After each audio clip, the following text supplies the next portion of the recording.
Today, we're going to be taking a case study and we're going to be talking about the critical issue about between EU, mainly the Eurozone, and the US, and how household consumers and who is more financially literate continents and those two households. First and most important, savings and debt. Who is better and worse with their debt? The US is about $1 trillion in debt in just credit card debt. Credit card culture is way bigger in the US because people in the US just use debt for leverage, for more, to buy more assets, to acquire more wealth. Whereas in the EU, they see debt as more dangerous. They like to play it way more safe. Europeans played way more safe with debt and directly correlated with danger. Whereas in the US, it's just seen as an opportunity. This is why many people get rich from it, but also many people get poor from it and enslaved for the rest of their life by the bank. So why is credit card debt, for example, way bigger in the US than in the EU? One of the biggest reasons is like the EU has way more restrictions and regulations on banks, cannot and don't have that much influence over the people in the EU. So basically people just keep using their debit cards or cash heavy, and that's why they stay away from debt. They don't ever build up their credit score. They don't own anything.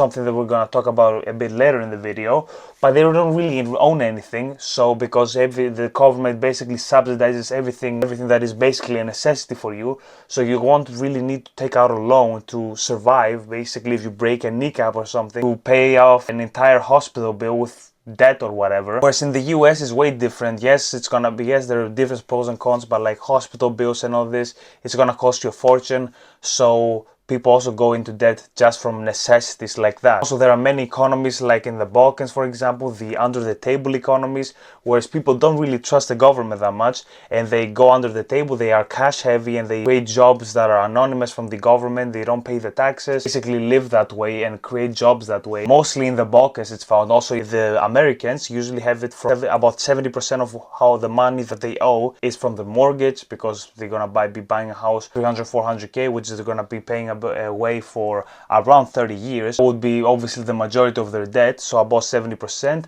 6% is the student loans and 10% is their credit card loans. I mean, mostly in the EU, debt also dominates in the mortgage area, because obviously in the EU, wages and house prices are further apart than in the US, so they're gonna be taking out way bigger loans to have their mortgage paid out. So it's gonna be a bigger issue in the EU. But just like I said, everything after the mortgage, they don't really have any other debt issue, because higher education is subsidized, so is free healthcare. So they don't really need to take out big house loans for stuff like this. And obviously credit card culture is an all-time low in the EU. So that is also another thing that they typically avoid. Now, what are the stats between the US and Eurozone countries about saving? So about in the US, as in of last quarter, it's about 4.5%, as in how people much save their income. The Eurozone as of Q1 2025 is about 15.4%. Why do people save way more in the EU than in the US? It's very simple, because many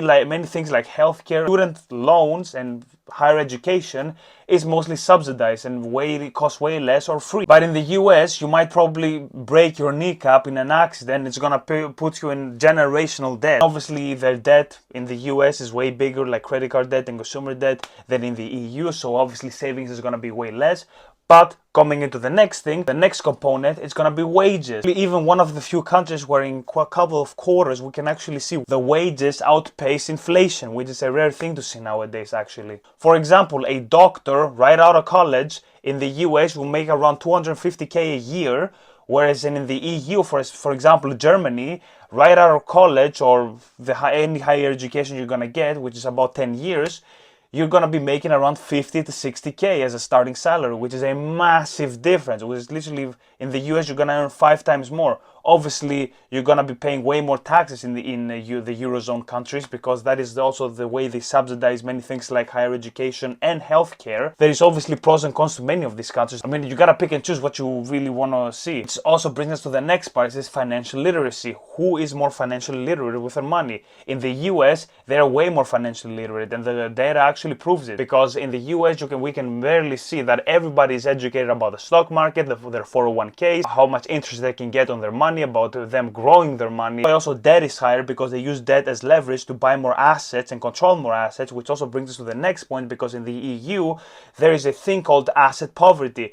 In Northwestern Europe there is a pandemic going around. Many people don't own anything. Yes, they have everything subsidized, they have everything paid for, the higher tax and all this. It comes to a system which basically gives them sort of bubble, which, yes, they can live a normal happy life without actually big dangers like, you know, healthcare and losing your entire life savings to breaking your kneecaps, but it never gives you much of an opportunity to actually go higher, because the bureaucracy is going to kill you. The taxes, upwards of 60, even sometimes even 70% of taxes can actually kill you again. Of course he wasn't correct. Who the fuck does Ariel Helwani talk to at the UFC? Nobody here is talking to him. The amount of regulations that is also going to keep you down. So many Europeans actually like to stay in a comfortable environment where they don't actually have to go out and risk more, whereas in the US is way more different. I mean, there is a reason why most of the companies that everybody uses, by the way, are from the US. Facebook, Meta, all the food companies, all the social media companies, or the tech companies, all of those are based in the US, because it's actually, even in society, it's actually even given more emphasis on risk. People risk more in the US, whereas in the EU people just like to keep it to themselves. It's not a bad thing, it's a pros and cons, it's whatever you want to pick.